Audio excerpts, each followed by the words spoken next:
Hi, Night Flight fans. We're talking with the one and only Ozzy Osbourne. Good evening, Ozzy. What?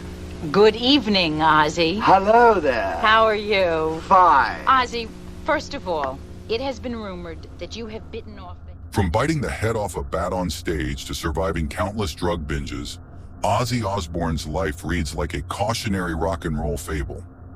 As the legendary frontman of Black Sabbath and a solo icon, Ozzy earned the nickname Prince of Darkness, not just for pioneering heavy metal music, but for the bizarre and extreme antics that came to define his public persona. He has shocked audiences, terrified conservative critics, and even cheated death more times than anyone can count. Looking back, I should have died 1,000 times, but never did, Ozzy admitted. Indeed, his journey from a working-class kid in England to one of rock's most notorious figures is marked by addiction, controversy, near-death experiences, and hard-won survival. Here we delve into the darkest chapters of Ozzy Osbourne's tumultuous life, from his battles with substance abuse that nearly cost him his life, to the infamous onstage acts of animal cruelty that cemented his chaotic reputation, the accusations of satanic influence hidden in his songs, the courtroom showdowns over a song allegedly linked to suicide, the harrowing night he almost killed his wife in a drug-fueled haze, and the declining health and hallucinations that haunted his later years. Each twist in Ozzy's saga comes with a shocking story and a hard lesson. Stay tuned as we uncover the madness behind the music. Ozzy Osbourne's decades-long struggle with drug and alcohol addiction is the stuff of rock legend and horror. By the late 1970s, his substance use had spiraled so out of control that his bandmates in Black Sabbath fired him in 1979, citing Ozzy's unreliability due to constant intoxication. Cocaine, quaaludes, vodka, you name it, if it could be snorted, swallowed, or smoked, Ozzy was likely indulging. In those days, we were well into cocaine. One minute, we were a rock band doing coke. The next, we were a coke band doing rock. Ozzy quipped of that era. His prodigious intake became the stuff of infamy. Years later, his wife and manager, Sharon Osbourne, would joke that people could barely understand Ozzy's speech because you'd be hard to understand too if you drank 2 vats of coffee, 2 vats of wine, and took 25 Vicodin a day. Ozzy himself didn't deny it. No one had pushed rock and roll excess further, but those excesses came at a high price. Ozzy's body repeatedly teetered on the brink of death due to overdoses and health crises. In one instance during the early 1970s, a young Ozzy took 10 hits of acid in one go, resulting in vivid hallucinations. He later recalled spending an hour conversing with a horse in a field, until the hallucinated horse told him to F off. That bizarre episode scared him off LSD for good, but it was far from the last time drugs nearly killed him. On numerous occasions, he drank and drugged himself into unconsciousness or seizure. Paramedics had to revive him after at least one overdose in his solo career. By some accounts, he was even clinically dead for a brief period before being brought back. Every time I did drugs, I would come close to death, Ozzy has said, describing how he'd deliberately sleep face down to avoid choking on vomit. His life became a cycle of binges, blackouts, and emergency detox. He staggered through the 1980s in a haze of booze and narcotics, often waking up in strange places or hospitals with no memory of how he got there. Ozzy's near-death experiences weren't just from overdoses. The toll of substance abuse led to countless injuries and medical crises. In 2003, he was in a horrific ATV accident on his estate while reportedly not in a sober state. The crash broke his neck vertebrae and stopped his breathing. He needed emergency resuscitation and had metal rods surgically placed in his back. Those same rods would later be dislodged in a 2019 fall, adding to his chronic pain. Through it all, Ozzy somehow survived, astonishing doctors and friends alike.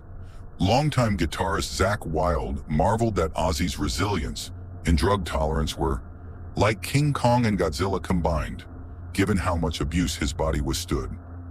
Ozzy himself confessed that by midday in the old days, I'd have powder up my nose, tea in my veins, all kinds of stuff.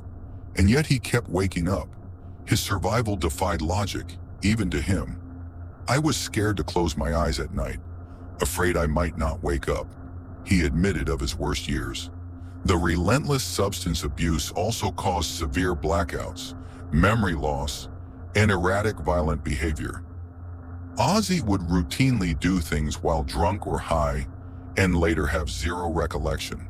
He once fired his entire band in a drunken rage, and the next morning didn't remember a thing. These drug-fueled fugues could turn dangerous. In Ozzy's own words, Valium and a host of other narcotics had him so debilitated by the early 2000s that he couldn't talk, couldn't walk. I was lumbering about like the hunchback of Notre Dame and living in constant fear of dying in his sleep.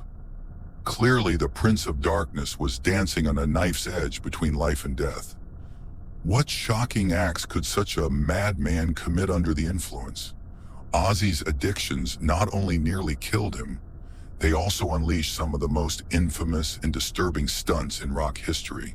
Ozzy Osbourne's outrageous on-stage antics in the early 1980s became the stuff of music lore and appalled many as acts of animal cruelty. The most notorious incident occurred on January 20th, 1982, in Des Moines, Iowa, when Ozzy infamously bit the head off a bat during a live concert. The story has been told and retold in horror. A fan threw what Ozzy thought was a rubber toy bat onto the stage, only for it to turn out to be a real, dead bat. Unaware, a heavily intoxicated Ozzy picked up the bat and chomped into it as a dramatic gesture. To his credit, Osbourne thought he was biting into a rubber bat on that fateful night, one account notes, but he quickly realized his ghastly mistake. My mouth was instantly full of this warm, gloopy liquid with the worst aftertaste you could ever imagine. Ozzy later wrote of the moment he felt warm blood filling his mouth. He spat out the bat's head to the horrified screams of 5,000 fans. The aftermath was instant and severe. Security rushed Ozzy to a hospital for a series of precautionary rabies shots, which he had to endure every night for weeks after the show. The bat-biting incident would go down in history as one of rock's most shocking on-stage moments, and it cemented Ozzy's image as a wild man who would do literally anything. Amazingly, the bat was not the first time Ozzy resorted to biting a creature's head off. Just a year earlier, in 1981, he had caused another grotesque scene, this time in a record label executive's boardroom. During a meeting with CBS Records higher-ups meant to promote goodwill, a very drunk Ozzy decided to make an unforgettable impression. Sharon Osbourne, later Sharon Osbourne, his manager, had planned for Ozzy to end a speech by releasing a few white doves as a peace gesture. But bored and intoxicated, Ozzy went off script in the most horrifying way. I just remember this PR woman going on and on. In the end, I said, "Do you like animals?" Then I pulled out one of these doves and bit its head off just to shut her up. Then I did it again with the next dove, Ozzy admitted of the incident. He spat the second dove's head onto the conference table, sending the woman into hysterics. Blood literally splattered the boardroom, and executives were screaming as Ozzy sat with a crazed look. He was immediately thrown out of the building and told he'd never work for CBS again. Ironically, the sensational press coverage that Sharon whipped up after this dove incident only raised Ozzy's profile and helped his album sales. These acts of animal decapitation became infamous symbols of Ozzy's chaotic persona. The public was equal parts sickened and morbidly fascinated. Overnight, stories of the Bat and Doves turned Ozzy Osbourne into a boogeyman in the eyes of parents and animal rights advocates. The Des Moines Register even reported that following the Bat episode, the local auditorium banned performers from ever bringing live animals on stage without management permission. Ozzy's own band and crew began to brace for anything at his shows. Fans started bringing all manner of dead creatures, even snakes and raw meat, to throw on stage in twisted tribute. The Bat and Dove incidents also earned Ozzy enduring notoriety in pop culture. Decades later, he lamented that no matter what he accomplished musically, people would still joke about him biting heads off bats, a stunt that became inseparable from his legend. As bassist Rudy Sarzo observed, it became an integral part of his iconography once Ozzy's savvy wife Sharon spun the myth in the media. For better or worse, Ozzy's ghoulish antics fed into his Prince of Darkness image. They show just how far gone he could be under the influence, literally behaving like a crazed madman on stage. These incidents also provoked tremendous backlash and controversy. Animal lovers were outraged, and Ozzy was widely condemned for cruelty and bad taste. Yet the shock value only made him more famous among fans who craved rock rebellion. Still, the Bat and Dove capers would pale in comparison to the next cloud on Ozzy's horizon. By embracing such dark, transgressive behavior, he drew the attention of another adversary, the moral panic of the 1980s, when parents, politicians, and preachers became convinced that heavy metal was a conduit of satanic influence. Ozzy's occult themes and shocking stunts made him a prime target for those accusations, and soon he would be fighting for his career and reputation in the court of public opinion. With his outrageous stage behavior and eerie musical themes, Ozzy Osbourne quickly found himself at the center of the 1980s satanic panic. To conservative Christian groups, he wasn't just a shock rocker. He was seen as a literal agent of darkness, corrupting the youth. In truth, Ozzy and Black Sabbath had always used occult and horror imagery more for atmosphere than ideology. But that nuance was lost on anxious parents who heard songs about devils, Mr. Crowley, and suicide and feared the worst. Ozzy's 1980 solo hit Mr. Crowley, inspired by notorious British occultist Aleister Crowley, especially fueled this image. The song's gothic organ intro and lyrics like, "You waited on Satan's call," gave critics ammunition to claim Ozzy was glorifying dark forces. His album covers and stage props often featured crosses, demons, and spooky imagery. Even Black Sabbath's very first album back in 1970 had a demonic figure on the cover and was released on Friday the 13th, which invited sensational interpretations. By the mid-1980s, many public figures were openly accusing Ozzy of Satanism. TV evangelists railed against him by name, and some communities tried to ban his performances. Conservative Christian groups blamed Ozzy's music for corrupting children's souls, claiming he snuck hidden pro-devil messages into songs. As one music writer noted, Osbourne was quickly branded a Satanist by conservative Christians in that era. There were rumors that if you played certain Ozzy songs backwards, you'd hear demonic commands or encouragements to commit suicide. This may sound far-fetched, but at the time, even the US Congress was holding hearings about explicit and occult content in rock, the PMRC hearings that led to parental advisory stickers. Heavy metal artists like Ozzy, Judas Priest, and others were under a microscope. Rolling Stone magazine wrote that Black Sabbath's early work was hyped as a celebration of the satanic mass or some such claptrap, reflecting how critics associated the band with devil worship from the start. Ozzy's onstage nickname, Prince of Darkness, originally a tongue-in-cheek title, was taken by some at face value. Perhaps the most serious allegations came when tragedy struck among his fans. In the mid-1980s, a series of teen suicides were linked, by grieving parents and the media, to Ozzy Osbourne's music. The most infamous case was that of John McCollum, a 19-year-old fan who died by suicide in 1984 while reportedly listening to Ozzy's song Suicide Solution on repeat.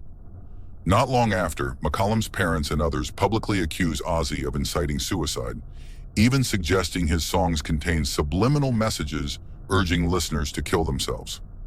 To these distraught families, Ozzy's dark persona and lyrics weren't just theatrics. They believed he had blood on his hands. One Christian deacon involved in a lawsuit claimed that hidden satanic lyrics in Suicide Solution had pushed his son over the brink of depression to suicide. Another mother similarly alleged her teenager was driven to death by Ozzy's live album playing in the background. Ozzy vehemently denied all such charges. He insisted that Suicide Solution, far from advocating self-harm, was actually written as an anti-alcohol abuse song, a cautionary tale partly inspired by AC/DC's Bon Scott drinking himself to death in 1980. In fact, Ozzy's bassist-lyricist, Bob Daisley, later said the song was also an ode to Ozzy's own destructive drinking, not an encouragement of suicide. Nonetheless, the media frenzy around these accusations was intense. News programs debated whether heavy metal was leading kids to Satan or suicide. Church groups held record burnings of Ozzy's albums. In one interview around that time, a frustrated Ozzy responded to the hysteria with gallows humor. "If I hear about one more case, I'm going to join them," he quipped, expressing that he was bored to death of being blamed for strangers' tragic choices. Beneath the dark joke was genuine exasperation. He felt he was a scapegoat for society's deeper problems. The stage was set for a legal showdown, testing the limits of artistic freedom and responsibility. As public outrage grew, lawsuits were soon filed against Ozzy and his record labels, trying to hold them liable for these teen suicides. The battle between rock music and its moral critics moved from the airwaves into the courtroom, forcing Ozzy to defend his art under oath. In 1986, Ozzy Osbourne found himself in an unprecedented situation for a rock star, being sued for allegedly causing a fan's suicide. The family of John McCallum, the 19-year-old who had died in 1984, filed a wrongful death lawsuit, claiming that Ozzy's song Suicide Solution contained messages that influenced their son to take his life. Not long after, two more families, those of Michael Waller, 16, and Harold Hamilton, 17, launched similar lawsuits in Georgia and South Carolina, respectively.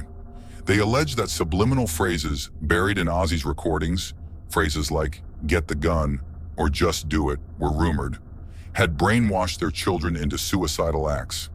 Suddenly, Ozzy Osbourne, the wild rocker who could barely manage his own addictions, was being painted as an evil Svengali, exerting deadly mind control through his music. These legal battles reached a fever pitch in the summer of 1986, just weeks after a similar high-profile case against Judas Priest, who were accused of hiding "Do It" in a song, had made headlines. Ozzy's case became a national debate about free speech, art, and mental health. In court filings, the plaintiffs argued that Suicide Solution was a product with a dangerous defect, hidden commands that pushed vulnerable listeners over the edge. Ozzy's defense, led by attorney Howard Weitzman, countered that this was absurd and that music could not be held responsible for an individual's personal despair. The lyrics of Suicide Solution, which include lines like "wine is fine but whiskey's quicker, suicide is slow with liquor," were clearly about the slow suicide of alcoholism, Ozzy insisted, not a directive for actual suicide. The song was inspired by Bon Scott's death and my own troubles, he explained. There was never any intent to harm. After protracted legal wrangling, the court sided with Ozzy. In August 1986, a California judge dismissed the McCallum case, ruling that Osbourne's music was protected by the First Amendment and that there was no provable incitement to immediate lawless action. A few years later, in 1988, an appeals court affirmed that decision definitively, setting a precedent that artistic expression, even if disturbing, isn't criminal. Likewise, the other lawsuits in Georgia were eventually dropped or dismissed by 1993. The judges recognized that subliminal messages, even if alleged, fall under free speech, and that the chain of causation between a song and a person's suicide is speculative at best. Although Ozzy prevailed in court, the entire saga took an emotional toll. It thrust him unwillingly into the role of a public villain in the eyes of many parents and conservative groups. He later said he felt deep sympathy for the families who lost children, but he bristled at being labeled a murderer. "I mean, I'm a father too," Ozzy said. He had young kids of his own in the 80s. He pointed out that millions of people heard his songs without harming themselves. To him, these lawsuits were a witch hunt, trying to hold rock music responsible for complex personal tragedies like depression and suicide. Indeed, mental health experts tend to agree that no single song can cause suicide in a healthy individual. Nevertheless, the controversy sparked by Suicide Solution did have a lasting impact on the music industry. It fueled calls for content warnings on albums and made artists more aware that their lyrics might be scrutinized for hidden meanings. Ozzy's ordeal became a cautionary tale for other performers about the unpredictable ways audiences might interpret their art. By the end of the 1980s, Ozzy Osbourne had faced down the law and the court of public opinion, and survived. The lawsuits were behind him, but they had shown a new, sobering side to the madman of rock. In the eyes of society, his music had power, perhaps more than even he realized. Little did Ozzy know, however, that his most dangerous moment was yet to come. Not on stage or in court, but within the walls of his own home. The same demons of addiction that had fueled his wild antics would soon nearly destroy his family in an explosive incident that Ozzy himself barely lived to remember. By 1989, Ozzy Osbourne's substance abuse had reached a critical peak. And this time, the victim of his demons would be the person closest to him. On one terrifying night in September 1989, Ozzy nearly killed his wife, Sharon Osbourne, in a drug and alcohol-fueled psychotic episode. The incident has since entered rock infamy as perhaps the darkest chapter of Ozzy's life. It began after a day of heavy drinking and drug use at the family home in England. Sharon put their 3 young children, Amy, Kelly, and Jack, to bed and was reading in the living room when Ozzy stumbled in, unrecognizably calm and detached. In Sharon's words, "I had no idea who sat across from me on the sofa, but it wasn't my husband. He just says, 'We've come to a decision that you've got to die.'" Without warning, Ozzy lunged at Sharon and began throttling her, his hands locked around her throat. Sharon later recounted the sheer horror. "He was calm, very, very calm, and he jumped on me and started to choke me. I felt the stuff on the table and managed to hit the panic button. Next thing I know, the cops were there." During the attack, Sharon's survival instincts and a well-placed panic alarm in their home were the only things that saved her life. When police officers arrived moments later, they pulled a dazed Ozzy off his wife. Sharon's face was turning blue. She was mere seconds from blacking out. Ozzy was arrested on the spot, still apparently in a drug-induced blackout. In fact, he later claimed he had no memory of the event at all. "All I remember is waking up in Amersham jail and asking the cop, 'Why am I here?'" Ozzy said. And he says, "Do you want me to read your charge? John Michael Osbourne, you have been arrested for the attempted murder of Sharon Osbourne." I was absolutely shocked. The gravity of what he had done hit Ozzy when he realized Sharon might never forgive him, and that he could have lost his family forever. Sharon indeed was traumatized to her core. "It was probably the most frightened I've ever been," she admitted later. In the immediate aftermath, she considered divorcing Ozzy. While he was kept in a secure psychiatric facility for 6 months of court-ordered treatment, Sharon was left at home with the children, agonizing over whether to leave her husband for good. "I was looking at all the options. What is going to be best for my kids?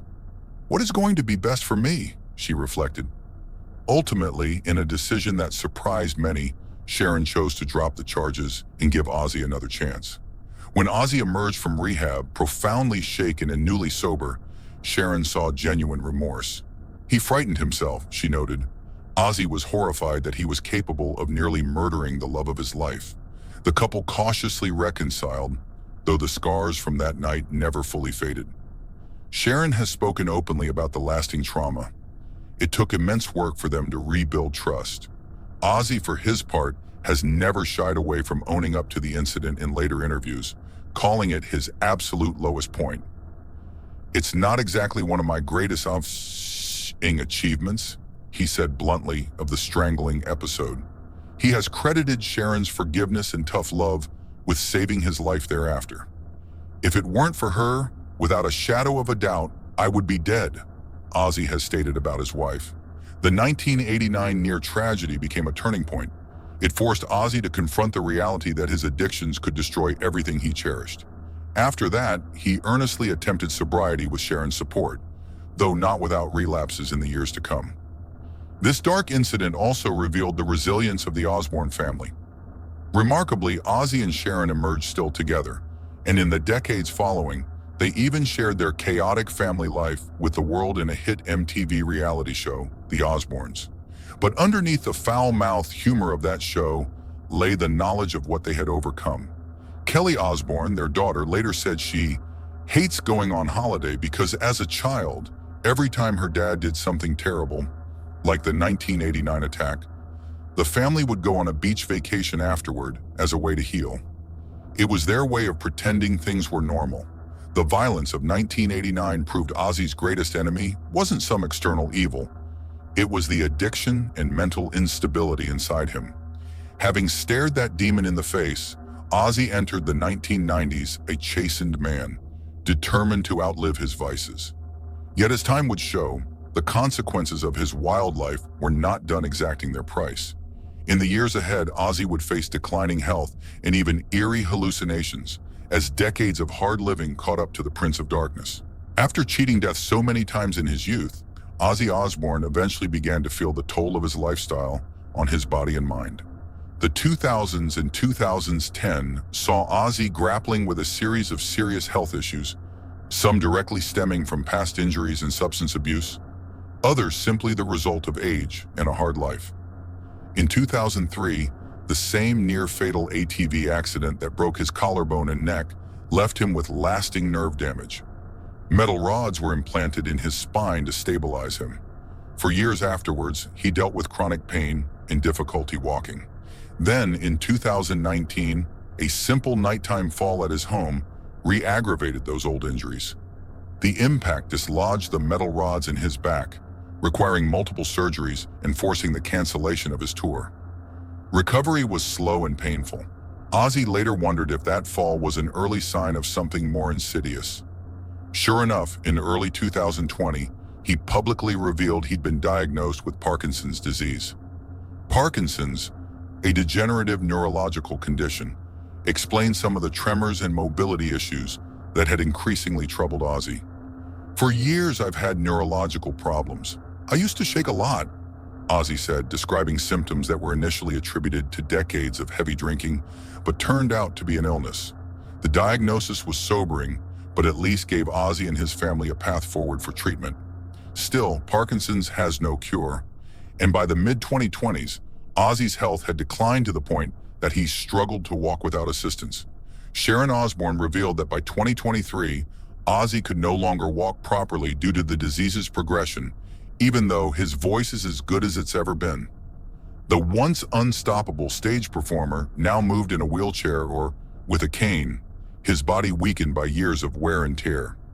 In addition to his physical ailments, Ozzy has also spoken about psychological aftereffects, at times even experiencing hallucinations or hearing things, especially during periods of extreme stress or medication changes. In one candid moment, he admitted that decades of drug abuse had scrambled his senses so much that he sometimes couldn't trust what was real.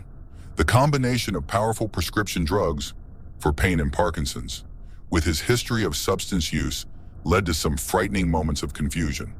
For instance, in the early 2000s, while heavily medicated, Ozzy was essentially living in a fog.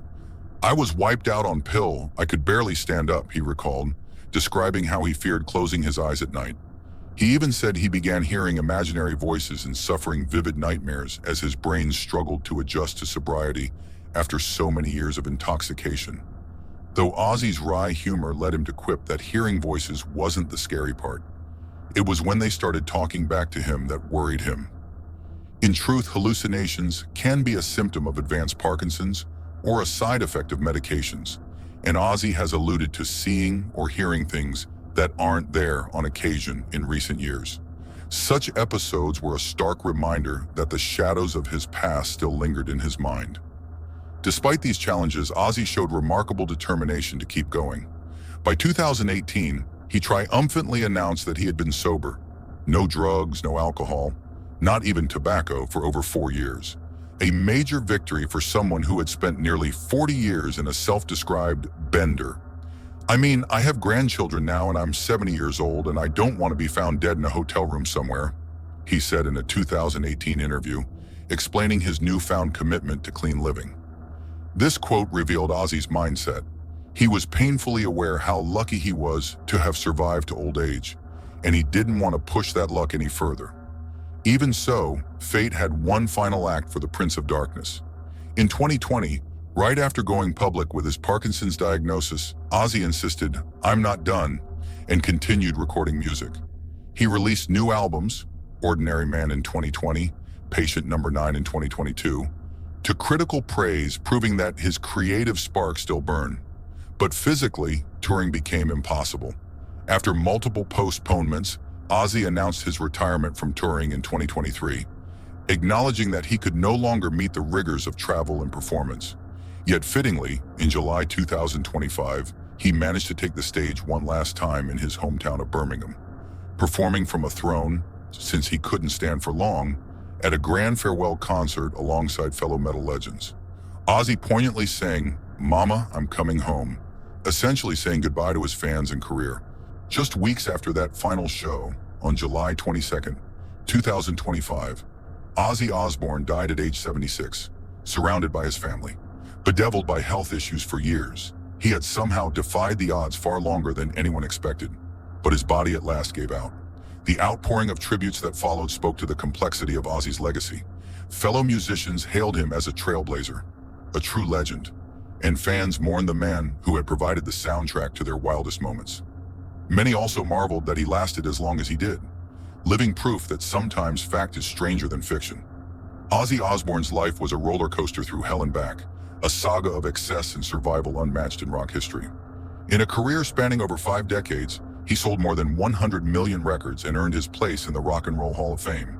Yet he was equally famous for the demons he battled. We've seen how he courted death with substance abuse, how he shocked the world with grotesque stunts, and how he became a lightning rod for society's fears. Labeled a Satanist, dragged into court over his music, and nearly destroyed by his own hand during a drug psychosis. Through it all, Ozzy proved to be extraordinarily resilient. "If anyone has lived the debauched rock and roll lifestyle, I suppose it's me," he once admitted. It is nothing short of miraculous that he made it to old age. By Ozzy's own count, he should have died hundreds of times, but somehow he endured.